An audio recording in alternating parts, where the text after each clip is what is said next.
Welcome back to What Arty Noobs. This is an M53 It's the Tier 9 American SPG. It's located on the defending team of Karelia Assault and it's under the command of Psyrenn. At least I hope that's how he pronounces his name. Battle started. Okay, 10 minutes. All he's got to do is either survive or prevent the enemy capping out within 10 minutes, and it's a difficult task most of the time because the enemy really goes at it. I find that the assault battles, they really encourage players to push rather than sit at the back and camp, and it puts a lot of pressure on the Arty player because when you've got a long reload like you have with this M55, it can be a bit of a problem. He's got a 32.98 second reload. That's a very fast reload for this Arty, I can tell you. He must be using either an innovative loader, a crew with very good skills, a rammer, probably just a bit of everything. Okay, he's ready to shoot. Now he's in platoon with another tank in the team. There's an MX1390 called Maddock, and he's in platoon with him. Okay, so he's spotting and he's right in the middle of the swamp at the moment. So we'll see how he gets on. Oh dear, he just got killed by a T110E4. Now the first shot doesn't yield anything, and he's now looking at a Chrysler K up in the northeast corner. He's dialing in. He's ready to shoot. Just needs a shell.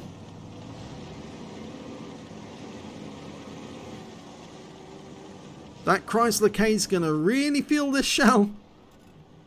He's loaded. Rounds out straight away and direct hit 385. Okay, he's changing position just slightly. Don't need to move a huge amount.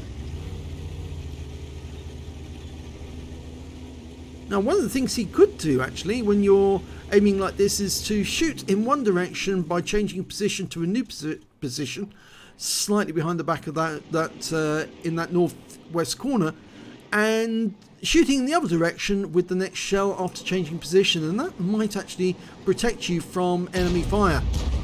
He's trying to dial in on the Chrysler again. Unfortunately, he's making sharp movements, so better targets that TS5, even though he's moving forwards. Looks like he's going to go for the Chrysler after all. Yes, he fires the round in, and it's a kill. So he's got one. And he's changing position now. Is he going to continue firing that direction? It does look like it. Unfortunately, the enemy's managed to get a scout into the north end of the map. The AMX1390 on the enemy team has gone into the dip. But Psyrenn's now looking towards the south. There's an AMX M449 and a Conqueror. And it's at times like this that I like to fire premium ammo. But we can see from the ammunition reserve that he's only firing premium ammo during this game. Yep, that is the premium ammo. It's got a burst radius of 12.2 meters, alpha damage of 1050, penetration of 52, and the burst radius on the standard shells is only 11.1, so you can see there's a big difference. It goes up 1.1 meters in area, and that's a big jump in terms of the actual damage area that he can hit. Lining up a shot in the E100. Who's pulling back, rounds out, and right into the turret. In fact, that hit right at the front of the turret, probably damaged the loader, might have damaged the commander. I think it's more likely it hit the loader.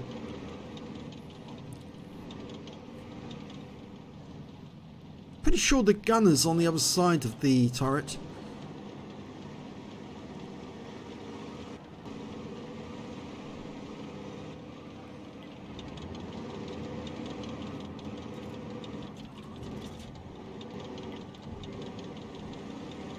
Okay, waiting for the shell to go in. Oh, well, there's the shell. Went in and he fired. 491 this time. Okay, didn't change position. There's no threat from the northeast corner now because the team managed to push forward, so he can devote all his attention to that E100 and that 121. Unfortunately, the 121 is hiding nicely behind that rock, but you can still dislodge a tank like that by landing shells just behind his vehicle. Oh, there's the AMX M449 making his input. Rounds out the E100. Direct hit, and it damages both tanks. But unfortunately, at that moment, we just lost the Type 5 Heavy and a Lynx 6x6.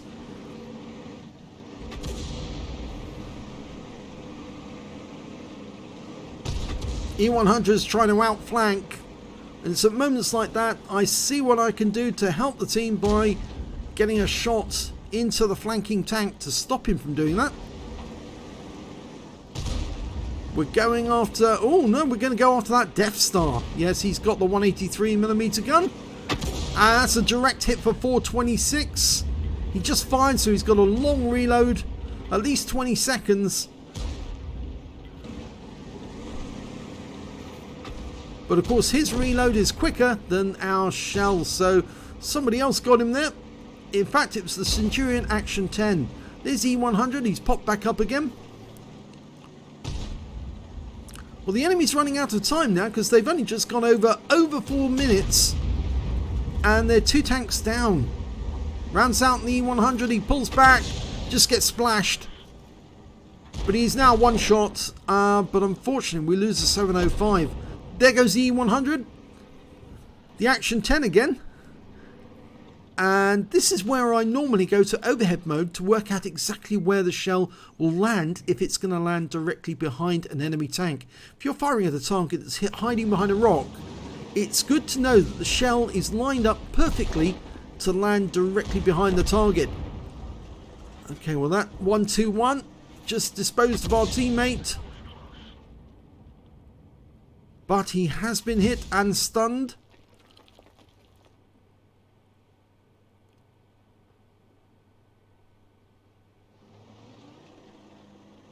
He's holding onto that rock for cover at the moment.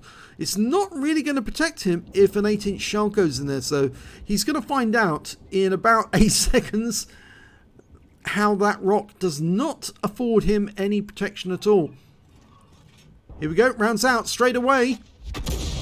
Lands on top of the rock face, not behind it.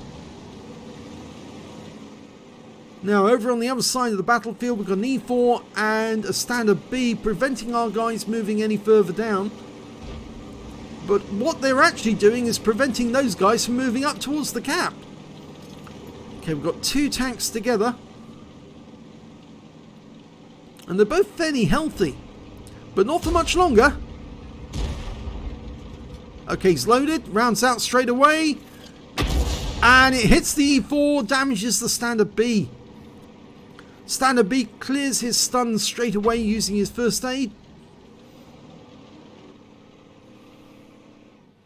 The Chrysler's managed to jump off the edge of that cliff to protect himself, but the standard B is going to go behind him. The E4's still in front of him, and he's taken out the game because the E4's got a 155mm gun, and of course he could just whack the Chrysler. Shell will go straight through. Well, that was a shot at the standard B. E4's coming to sight again now. What's he going to do? He's going straight for the Lurber. They've had the 2-minute siren, so if they don't get a move on, they've got absolutely no hope of winning. The scores are even in terms of numbers. Again, we get that reticle drift problem. I do wish Aslains would sort it out. I'm not sure if it is an Aslains problem or a problem on my PC, but certainly it's not very helpful. It doesn't confer any advantage, and at times it can be very frustrating. That standard B is desperate to get to the cap, and he's very low on hit points now, and he goes down. Well, that's the 1-minute siren. And there's only 3 enemy tanks left now because they killed the 121 in the south. So all the enemy's got is a T110E4, a Scorpion G, and their Arty, the M53, M55. We're firing a round in. Oh!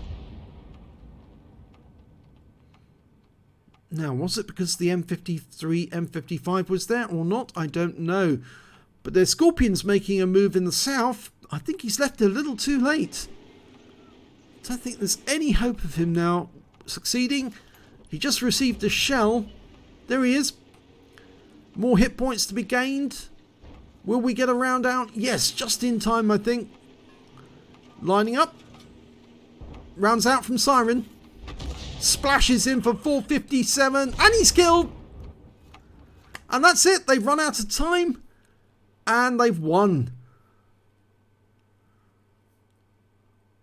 That was a decent game, so let's have a look and see how much in the way of hit points and awards he gets. It's an ace tanker for Psyrenn in the M53, M55. He managed to get a bruiser medal for getting at least 5 critical hits. He got 21. He got a Gore's medal for doing more damage than 10 times the hit points of his own vehicle. A Confederate for hitting more of the enemy than anyone else on his team. And a high caliber to boot because he did more damage to the enemy than any other player in the game. Let's have a look at the team score. There you go, 5,370 hit points of damage. The next high scorer was that E4, who got 4,649. And after that, it was the E100 with 4,293. When it came to kills, well, he didn't get the highest number of kills. That went to the Centurion Action 10. He got 4 kills, actually. He did a bit of kill stealing during that game. The E4 managed to get 3 kills, and then there's 3 tanks who managed to get 2 apiece. Psyrenn only got the 1 kill, unfortunately. But when it came to base XP, yes, he was right at the top. 1,135, 1,044 for the Action 10, and 839 for the T28. He fired only 16 rounds, got 7 direct hits, no penetrations, but 19 splash. So he was hitting multiple tanks on some occasions. 5,370 hit points, all of it at more than 300 meters. He damaged 9 of the enemy, killed 1, and did 199 hit points of damage assist, and 1,414 hit points of stun assist off 18 stuns. On a premium count, he earned 44,400 credits, but after ammunition and consumables, he made a massive loss, 81,400 credits. And the reason? He was using premium ammo throughout the battle, and that is a little expensive. I tend to carry mostly standard ammo and only carry a couple of premium rounds whenever the enemy tends to get together, because then obviously you can benefit from the extra blast radius that you can use. But unfortunately, on this occasion, he's made a bit of a loss, but he did get an ace tanker out of it anyway. 1,135 XP, times 2 for the first victory, 3,406 from personal missions payout, and 6,812 altogether. So a nice little ace tanker there for Psyrenn, and 3 other medals to boot, so well done. If you enjoyed that replay, please give this video a like and do subscribe to our channel, and thank you for watching.